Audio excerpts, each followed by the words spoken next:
Olivier, bonjour. Bonjour. Alors beaucoup souhaitaient que l'euro baisse afin que l'économie de la zone euro s'en trouve revigorée. C'est plutôt le cas puisque début janvier, l'euro cotait 1,20 $, que nous sommes à l'heure où nous enregistrons à 1,08 $ pour 1 euro.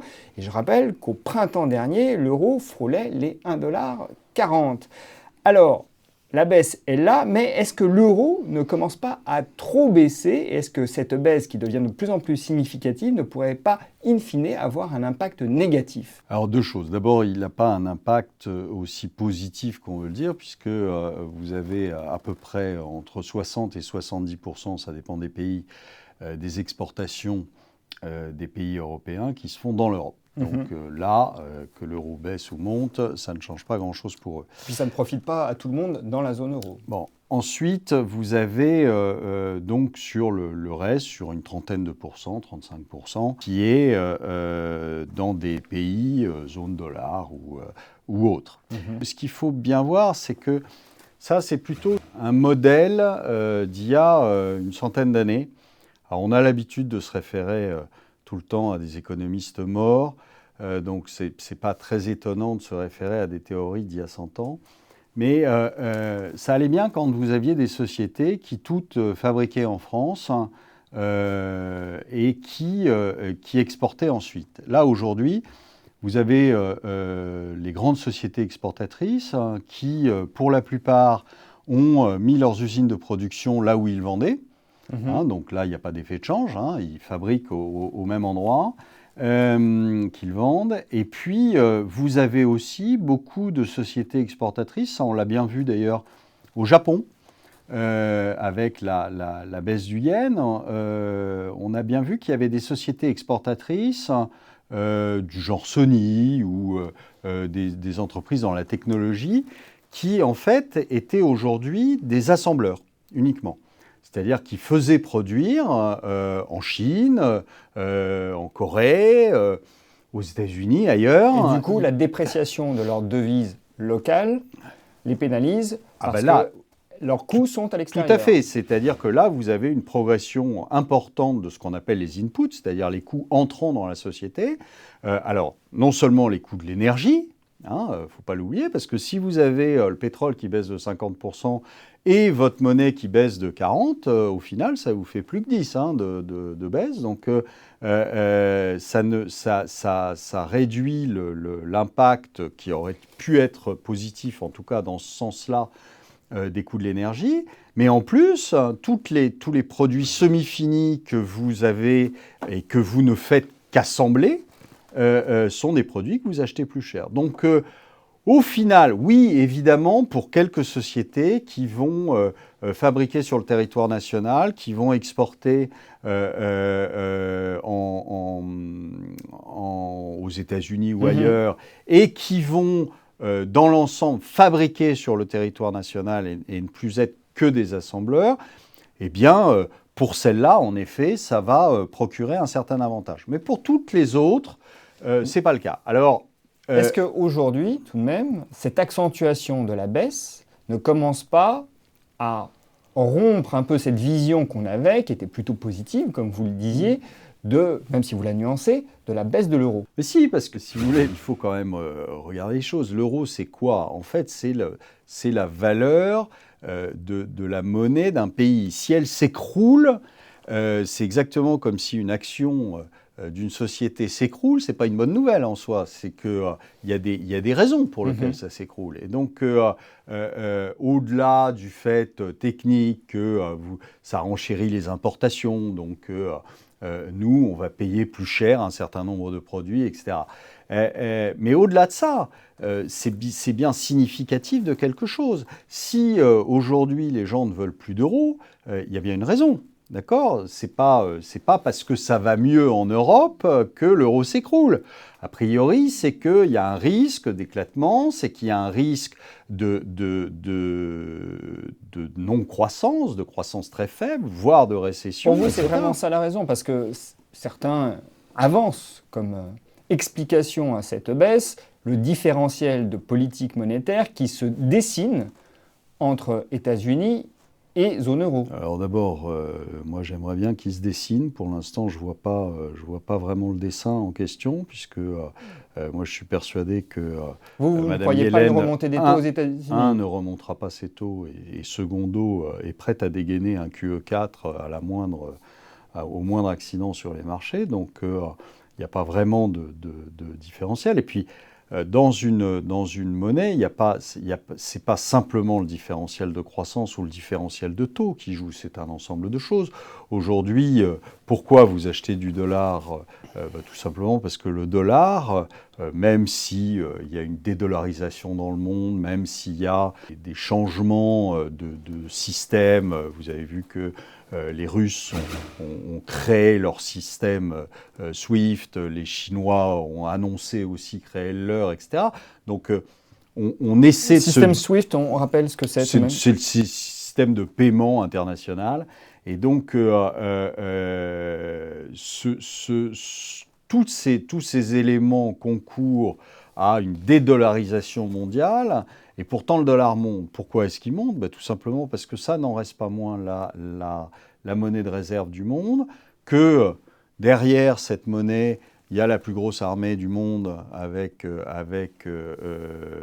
la mieux équipée au monde, et avec à la tête de cette armée un prix Nobel de la paix qui a tendance à faire la guerre à tout le monde. Donc il faut se méfier. Et donc qu'est-ce qui se passe? Comme d'habitude, dès qu'il y a la moindre question, dès qu'il y a le moindre problème, que ce soit l'Ukraine, que ce soit... Elle sert de valeur refuge, cette devise américaine. Ça sert de valeur refuge, donc ils vont tous se précipiter. Et aujourd'hui, vous avez quand même un certain nombre d'interrogations, vu ce qui se passe en Grèce, sur une poursuite de l'euro. Est-ce que l'euro ne va pas éclater à l'occasion d'une sortie de la Grèce?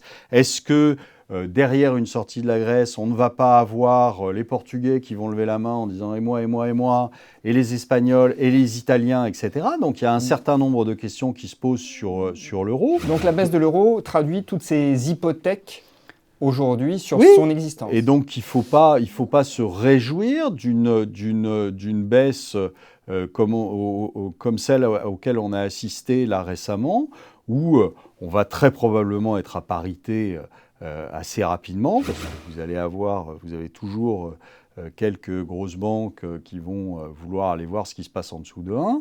Donc il ne faut pas se réjouir de ça et penser que c'est ce qui va contribuer à une reprise économique en Europe. Jusqu'où peut descendre l'euro? Est-ce qu'on est capable de se dire, là, au moins, il y a une étape, et à partir de cette étape, ça va se stabiliser un peu? Non, parce que toute étape est purement psychologique. Tout le monde va vous dire parce que c'est la parité, parce que voilà, psychologiquement, ça peut faire quelque chose. Maintenant, il n'y a pas vraiment de niveau au-delà duquel ce serait... Non. Mais économiquement, est-ce qu'il y a un niveau à partir duquel on peut se dire c'est vraiment dommageable?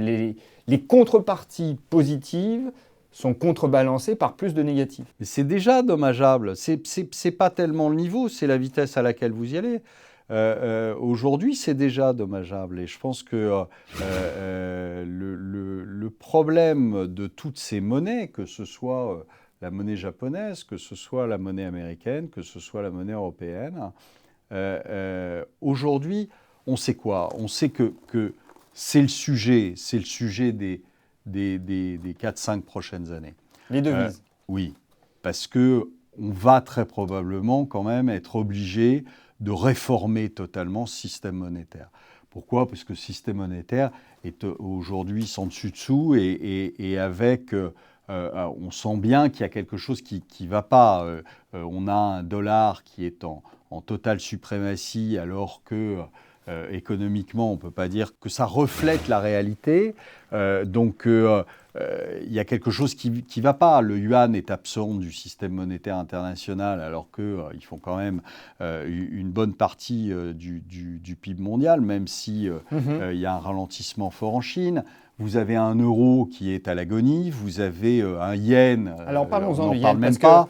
que là, on se focalise sur l'euro, c'est moi qui amène le sujet de cette façon, mais est-ce que finalement, on n'est pas en train de se préoccuper d'une accélération constatée de la baisse de l'euro, alors que du côté du yen, ça commence c'est à partir un catastrophique. petit peu à la dérive. Mais c'est toujours la même chose, c'est souvent ce qu'on dit, hein, le sage monte la lune, le crétin regarde le doigt. Bah, on est tous des crétins aujourd'hui, c'est-à-dire qu'on regarde le doigt, qui est le truc le plus facile, on le voit tous les jours, baisse de l'euro, on se focalise là-dessus, on se focalise sur la Grèce, elle sort pas, etc. Les négos, ça va pas. Et puis, pendant ce temps-là, on a des nouvelles qui sont en permanence catastrophiques au niveau japonais. On a aujourd'hui, même au sein de la Banque du Japon, on a un débat. Ce qui est fou, c'est qu'on n'arrive pas à l'avoir en Europe et on n'arrive pas à l'avoir aux États-Unis. Mais il y a un débat. Aujourd'hui, vous avez des membres de la BOJ qui disent, en fait, la baisse du yen, c'était pas une bonne idée. Bon. C'était pas une bonne idée et malheureusement, si vous voulez, vous êtes dans quelque chose dont vous ne pouvez plus désormais sortir. C'est ça le problème du QE et c'est ça le problème de toutes ces politiques, c'est que une fois que vous avez mis le doigt dedans, c'est terminé, vous êtes obligé d'aller jusqu'au bout. Aujourd'hui, les Japonais, même si certains disent que la baisse du yen est mauvaise pour leur économie, or les chiffres l'ont prouvé, hein, par A plus B, c'est pas une bonne idée, d'accord? Et donc, même si aujourd'hui certains se disent qu'il faudrait revenir en arrière, vous ne pouvez pas revenir en arrière, pour la bonne et simple raison qu'aujourd'hui, qu'est-ce qui achète le marché, que ce soit le marché obligataire ou le marché action au Japon? À 70%, c'est la BOJ, la Banque du Japon et le Fonds souverain japonais. Il n'y a que, d'accord? Il n'y a que, ça veut dire quoi? Ça veut dire qu'ils ont un déficit budgétaire qui est de 7 à 10% par an. Ils ont une population qui est vieillissante, qui ne peut pas reconstituer d'épargne. Ils ont des prix importés qui ont flambé. Monsieur Abe avait oublié un tout petit détail, c'est qu'ils sont sur une île, donc ils importent beaucoup de choses, parce qu'ils n'ont pas grand-chose sur leur petite île. Et donc là, ça veut dire que vous êtes en train d'étrangler les Japonais, qui ne peuvent plus de fait acheter la dette japonaise. Ça, c'est terminé, c'était bien il y a 10 ans, ça ne l'est plus aujourd'hui. Et ça veut dire quoi? Ça veut dire que vous êtes condamnés tous les ans à en mettre un peu plus sur la table. Donc vous ne pouvez pas arrêter le QE. Ça veut dire une fin. Voilà, ça veut dire que votre yen va continuer à se déprécier jusqu'au moment où il y aura une perte de confiance totale dans la monnaie. Ce qui s'est passé en Argentine se passera au Japon, aussi sûr que 2 et 2 font 4, se passera au Japon. Ça veut dire qu'un de ces lundis matins, vous allez trouver les banques fermées et le yen japonais qui ne vaudra plus rien. Voilà, c'est la troisième économie du monde, ça risque de faire des dégâts. Ça, on l'a déjà entendu dans votre bouche oui, prononcé plus d'une fois, Olivier. Et donc, je fais le parallèle avec l'euro, c'est la même chose. Pour vous, c'est la même chose. Mais quand on est investisseur aujourd'hui, quand on investit en devises, forcément, et qu'on voit l'euro qui baisse, le yen qui est dans une spirale là aussi baissière, on se réfugie à court terme dans le dollar, qu'est-ce qu'on fait? Oui, parce que je pense qu'aujourd'hui, malgré ce que je vous ai dit, c'est-à-dire qu'il y ait une dédollarisation, malgré certaines déclarations que vous pouvez entendre récemment de M. Greenspan qui a dit on va se prendre une hyperinflation énorme aux États-Unis, etc. Alors là, déjà, moi, je suis assez sceptique sur les termes qu'on emploie. Hyperinflation, pour moi, ça ne veut pas dire grand-chose. Aujourd'hui, le problème, c'est une perte de valeur totale de la monnaie, ce qui est très différent d'une hausse des prix. Et déflation, c'est pareil. Une vraie déflation, c'est une contraction de la masse monétaire. Donc, ça n'est pas une baisse des prix. Donc, malgré tout ce qui est dit, pour le moment, c'est le dollar. Oui, malgré tout ce qui est dit, c'est le dollar.